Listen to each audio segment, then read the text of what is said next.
Weather update tayo mga kapatid. Alam niyo ba mga kapatid na hindi lang po mga tao ang naapektuhan ng matinding init ng panahon, maging ang mga hayop din po. At gaya nga nitong ahas na nakita dito sa may CR sa Baclaran, ito po ay isang mga cold-blooded animals na kung saan naghahanap po yan ng mga mas malamig na lugar para ma-regulate yung kanilang temperature. Kaya kapag ganitong matindi po ang init ng panahon, meron tayong nakikita ang increased activity o ang pagkilos ng mga ito at naghahanap nga ng malamig na areas gaya po ng ilalim ng bahay, mga kasulok-sulukan at gaya nga nito sa Baclaran ay sumuksok pa dito sa area, dyan po sa gilid ng CR. Kaya mga kapatid, maging mapagmasid po tayo at mag-ingat sa mga increased activity nga at paggalaw ng mga ganitong klaseng hayop at malay nyo, yung ahas ay nasa tabi nyo na. At magpapatuloy din po ang matinding init ng panahon dahil pa rin po yan sa ating easterlies na nakaka-apekto sa ating bansa. At wala naman tayong binabantayan low pressure area sa loob at maging sa labas ng ating Philippine Area of Responsibility. Magpapatuloy po ang increased na malinsangang panahon, lalong-lalo na po sa mga kapatagan, dito po sa areas ng Central Luzon, maging dito sa Cagayan Valley at dito nga sa Western Visayas, maging dito po sa ilang bahagi o dito po sa flat areas ng Maguindanao.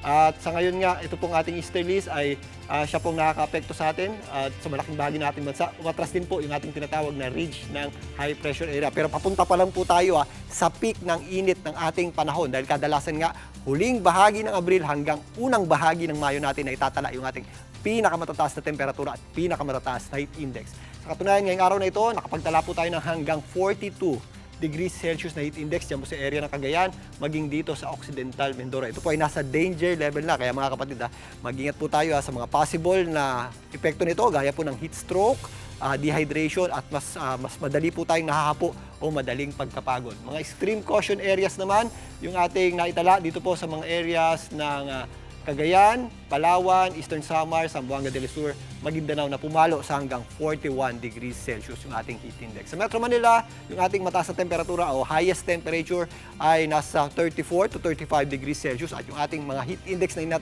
itatala ngayon ay umaabot na sa 37 hanggang 39 degrees Celsius. So doble ingat pa rin po tayo mga kapatid, lalong-lalo na sa mga lalabas ng bahay, magpapatuloy po yung ating mainit at malinsangang panahon, lalong-lalo na sa tanghali.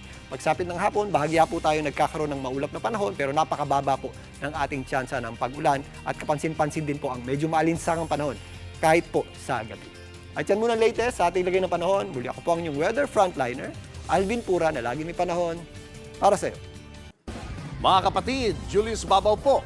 Para sa komprehensibo at makabuluhang balitaan at talakayan, mag-follow at mag-subscribe na sa social media pages ng News 5.